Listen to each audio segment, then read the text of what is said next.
भगवान श्री राम की मृत्यु कैसे हुई थी। इस दुनिया में आने वाला इंसान अपने जन्म से पहले ही अपनी मृत्यु की तारीख यमलोक में निश्चित करके आता है। यह कहना गलत नहीं होगा कि जो आत्मा सांसारिक सुख भोगने के लिए संसार में आई है वह एक दिन वापस जरूर जाएगी, यानी कि इंसान को एक दिन मरना ही है।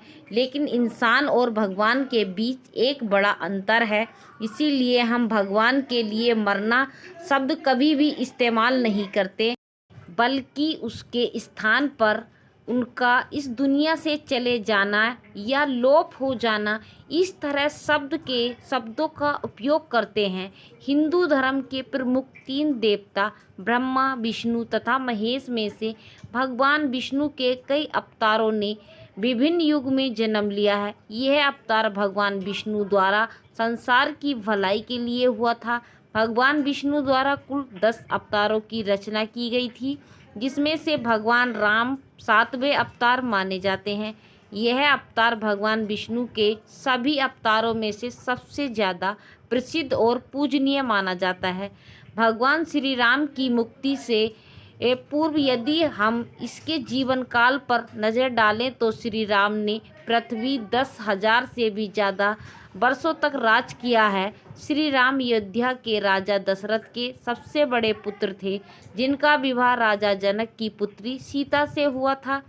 अपनी पत्नी की रक्षा करने के लिए श्री राम ने राक्षसों के राजा रावण का भी वध किया था। रामायण के अनुसार एक दिन एक वृद्ध संत भगवान राम के दरबार में पहुँचे और उनसे मिलने के लिए निवेदन किया। उस संत की पुकार सुनते ही प्रभु राम उन्हें एकांत में ले गए और द्वार पर अपने छोटे भाई लक्ष्मण को खड़ा कर दिए।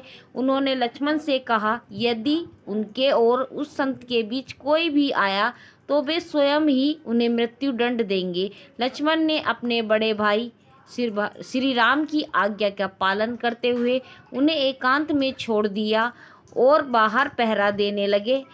यह संत कोई और नहीं बल्कि विष्णु लोक से भेजे गए कालदेव थे, जिन्हें प्रभु राम को यह बताने के लिए भेजा गया था कि उनका धरती पर जीवन पूरा हो चुका है और अब उन्हें अपने लोक वापस लौटना होगा। लेकिन उसी समय अचानक द्वार पर ऋषि दुर्वासा आ गए। उन्होंने लक्ष्मण से कक्ष में जाने को कहा, लेकिन लक्ष्मण ने उन्हें साफ मना कर दिया। ऋषि दुर्वासा को उनके क्रोध के लिए जाना जाता था।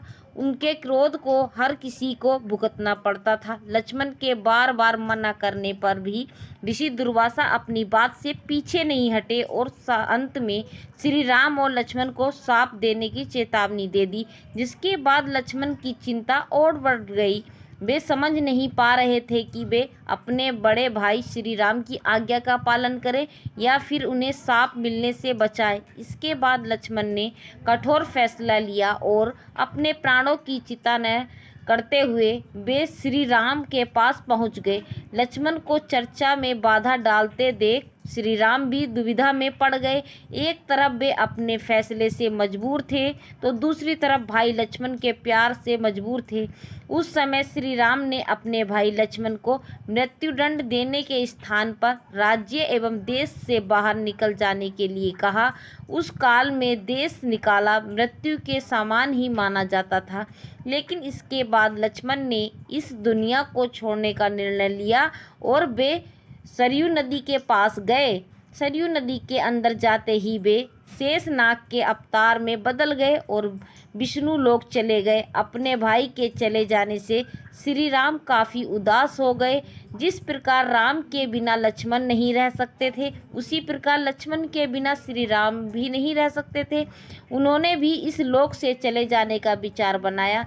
तब श्री राम ने अपना राजपाट अपने पुत्रों के साथ और अपने भाई के पुत्रों को सौंप दिए और सरयू नदी की ओर चले दिए। श्री राम सरयू नदी के अंदर गए और जल समाधि ले लिए। इस तरह भगवान श्री राम ने मानव शरीर त्याग दिया और वे कुंड धाम चले गए। वीडियो अच्छी लगे तो लाइक, शेयर और ऐसे ही वीडियो को देखने के लिए हमारे चैनल को सब्सक्राइब करें।